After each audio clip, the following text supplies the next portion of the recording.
आज भाजप कार्यालयाचं जुन्नर शहरामध्ये उद्घाटन होत आहे. पंचायत समिती सदस्य या ठिकाणी संजीव वराड यांचा वाढदिवस आहे, त्यानिमित्त आपण या ठिकाणी आलं. काय सांगाल की सगळ्या कार्यकर्त्यांसाठी? आज आमच्या जुन्नर पंचायत समिती सदस्य संजीवभाऊ वराडे यांचा वाढदिवस आहे आणि सामाजिक आणि राजकीय जीवनामध्ये आपण सगळेजण काम करत असताना बघतो की वाढदिवस हा अतिशय खाजगी समारंभ आहे, परंतु ज्या नागरिकांच्या आशीर्वादानं संजीवभाऊ पंचायत समिती सदस्य झाले, तो वाढदिवसाचा समारंभ त्या नागरिकांना कुटुंब मानून साजरा करावा या भूमिकेतनं त्यांनी हा कार्यक्रम घेतलेला आहे आणि त्यानिमित्तानं जनसंपर्क कार्यालयाचं उद्घाटन माझ्या आणि हरिभक्त पारायण गावडे महाराजांच्या शुभहस्ते झालेलं आहे. भूमिका त्यांची हीच आहे यामागे की सामान्य जनतेची या कार्यालयाच्या माध्यमातून सेवा घडावी, त्यांच्या प्रश्नांना न्याय मिळावा, या कार्यालयातनं सरकारच्या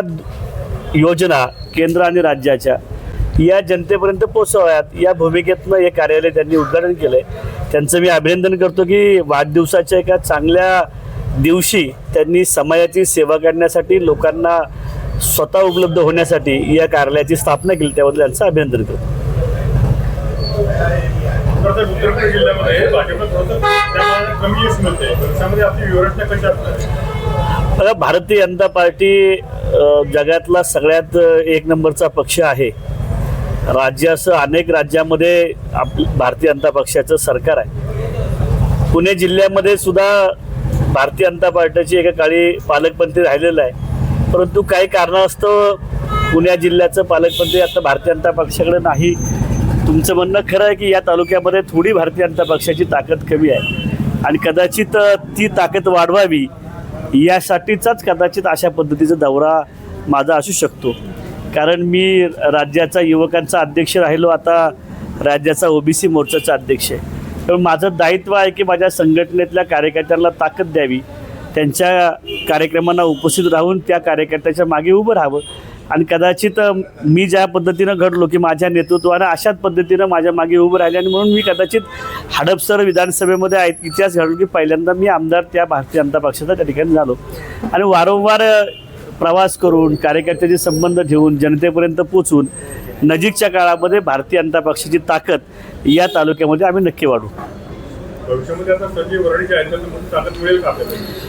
बघा, भविष्यामध्ये संजय वराडेंसारखे आमचे अनेक कार्यकर्ते आहेत, आमचे गणेशभाऊ कवडे आहेत, नाना आहेत. आम्ही सगळ्या कार्यकर्त्यांना ठरवून शेवटी बघा, भारतीय जनता पक्ष ज्या पक्षाला आपण सगळ्यांनी काही वर्षापूर्वी शेठजी भटजींचा पक्ष म्हणालो, तो पक्ष कधी सामान्यांचा झाला हे आपल्याला लक्षातही आलं नाही. कारण या पक्षानं कायम सामान्य नागरिकांच्या कुटुंबातल्या कार्यकर्त्याला संधी दिली, त्याच्या नेतृत्वावरती विश्वास ठेवला आणि म्हणून शेठजी भटजींचा असलेला पक्ष हा सगळ्या समाज बांधवांचा झाला. याचं कारण त्या समाजाच्या नेतृत्वाला कायम भारतीय जनता पक्षाला संधी दिलेली आहे. तालुक्यामध्ये अनेक प्रश्न प्रलंबित आहेत.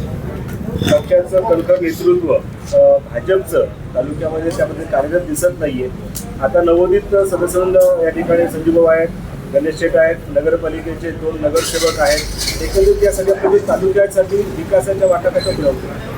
बघा, तालुक्यामध्ये आमच्या आशाताई बुचके यांनी नेतृत्व केलं आहे, आमच्या तालुक्याच्या अध्यक्षांनी नेतृत्व केलं आहे. आता 2 नगरसेवक आमचे नंदू तांबोळे आणि रोकडे साहेब, हे दोघेही या ठिकाणी आमचे निवडून आले. बघा, शेवटी सुरुवात होत असताना अशाच पद्धतीने सुरुवात होते, परंतु नेतृत्वाला कायम संधी द्यावी. आमच्या संघटनेची एक रचना आहे, त्या रचनेतनं आम्ही काम करतो.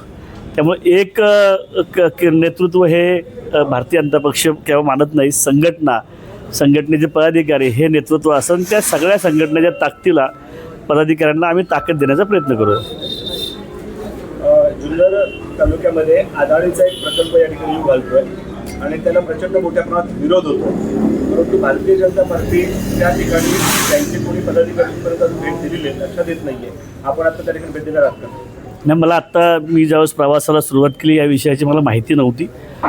अशाच पद्धतीनं एका पत्रकार बांधवांनी तर मला प्रश्न विचारला, त्याची माहिती मी नक्की घेईल आणि शेवटी कुठलेही प्रकल्प हा त्या भागाच्या विकासासाठी प्रोत्साहन देणारा, गती देणारा असतो, तिथल्या स्थानिकांना रोजगार देणारा असतो. परंतु काही अडचणी असतील तर राज्याचं नेतृत्व हे इतकं संवेदनशील आहे की मुख्यमंत्री देवेंद्र फडणवीस साहेब या सगळ्या विषयामध्ये जातीनं लक्ष घालून ज्यांची काय अडचण असेल, शंका असतील, त्यांच्याशी चर्चा करून निराकरण केल्याशिवाय त्या ठिकाणी कुठल्या प्रकारची भूमिका ते घेणार नाहीत. आणि मी आमच्या कार्यकर्त्यांनाही विनंती करेन की अशा प्रकारची काही अडचण असेल ते संवाद साधून भविष्यामध्ये आपण पुढे जाऊया. शेवटी आत्ता आपण सांगितलं की अनेक अडचणी या मतदारसंघामध्ये आहेत तालुक्यात. मग असं सोडवायचे असेल तर काही उद्योग व्यवसाय येणंसुद्धा अपेक्षित आहे. तर त्यासाठी आपण प्रयत्न केले पाहिजेत. परंतु कोणाचाही हितसंबंध न दुखावता कुणाच्याही शंका असेल तर ते पुढे जाणार नाही. ही भूमिका आमच्या सरकारची आहे आणि आमच्या कार्यकर्त्याची सुरुवातीच राहणार. अदानीचा जो प्रकल्प आहे त्याला इथल्या स्थानिक आदिवासी बांधवांचा तीव्र विरोध आहे.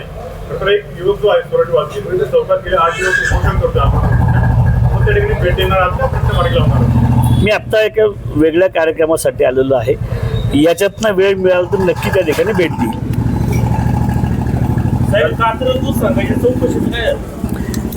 दूध संघाची चौकशी सुरू आहे.